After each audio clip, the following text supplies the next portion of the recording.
Hi, this is Zoe. I'm a natural health business trainer, and today is Total Health Wednesday. And today I am going to talk about fasting and coffee enema. Now, there are many reasons why we fast. It could be spiritual reasons, it could be health reasons. So, being a natural health, I'm going to look at the natural side. So, a lot of times we call it fasting, and part of fasting is because we want to detox. So your body's energies, to simplify it, goes into three main areas: um, digestion, detoxification, and also building your new tissues in replenishing your cells. So these three areas in terms of detoxification, digestion, and building. Now, in a fast, all right, there are different types of fast. Naturally, there can be the absolute fast, which is total abstention from food and drink. That's almost to the spiritual aesthetic side of things. But most people, what they do is they do a fasting from food, or they talk about a water fast. And so for that, it is it's ill advised to go for a water fast, I feel, unless under close supervision and unless you really know what you're doing. Some people go on a juice fast, some people go on a liquid fast, some people go on a partial fast, they fast from meat, or they fast from carbohydrates. So it's really up to you, but the general trend is to cut down on food and for detoxification purpose, for purification and cleansing purposes.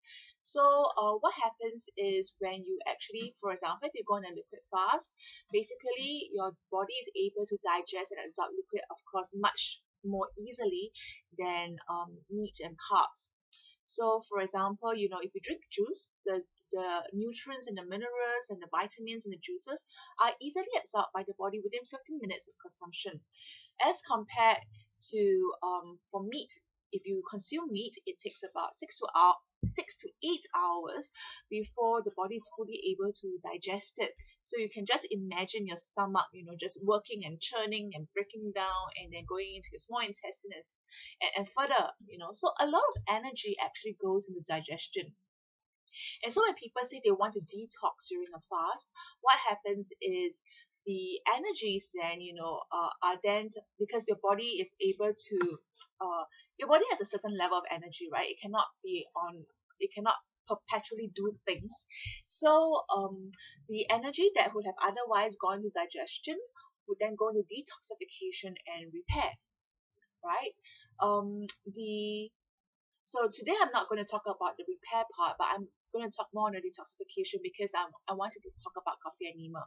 So when your body's energies go towards detoxification and not so much into repair, because you're not really taking the nutrients or the essential nutrients or the right nutrients for your body to actually replenish itself.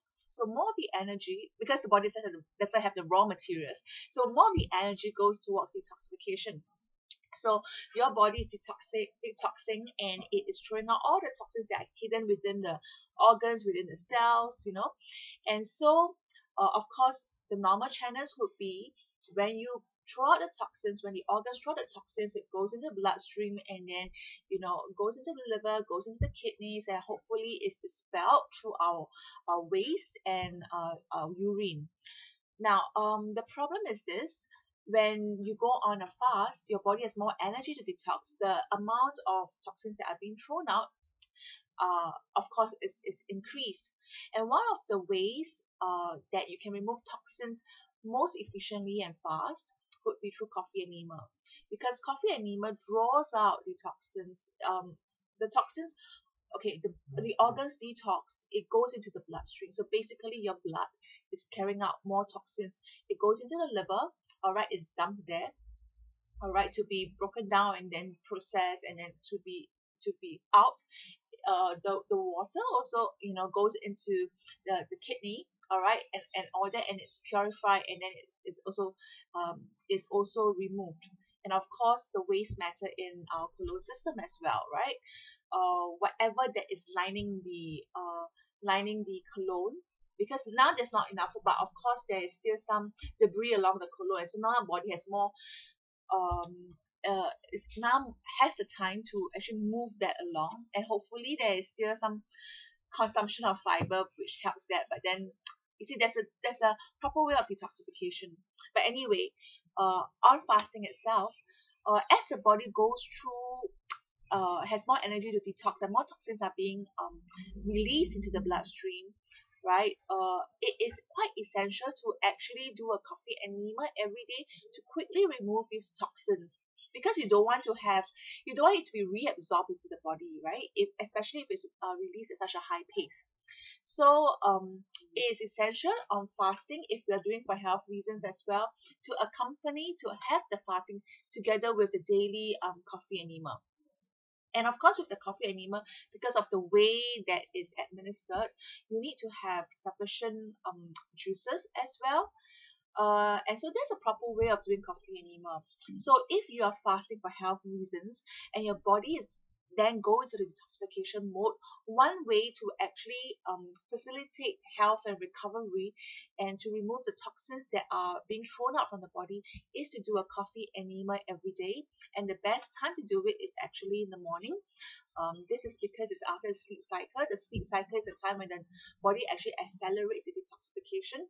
So, it's dumping everything out into the bloodstream, into the liver. And then in the morning when you wake up, if you want to do a short rebounding exercise, get your blood moving, then get your lymphatic drainage activated, and then do the coffee enema. So if you're fasting for health or for any other reason, it is good to do it in a health focused way. And you don't forget to do your coffee enema together with your fasting daily, and preferably in the morning. So I hope this content is useful for you. If you want to know more, feel free to PM me. Put some notes, a comment below if you want to know other topics about natural health and healing, or certain health conditions and you're looking at a naturopathic way of treatment and recovery. Do put your comments below, and I'll look at it and I'll prepare materials for the next video. So I hope you find this content useful. If you do, feel free to subscribe to my YouTube channel, and I'll see you in the next video.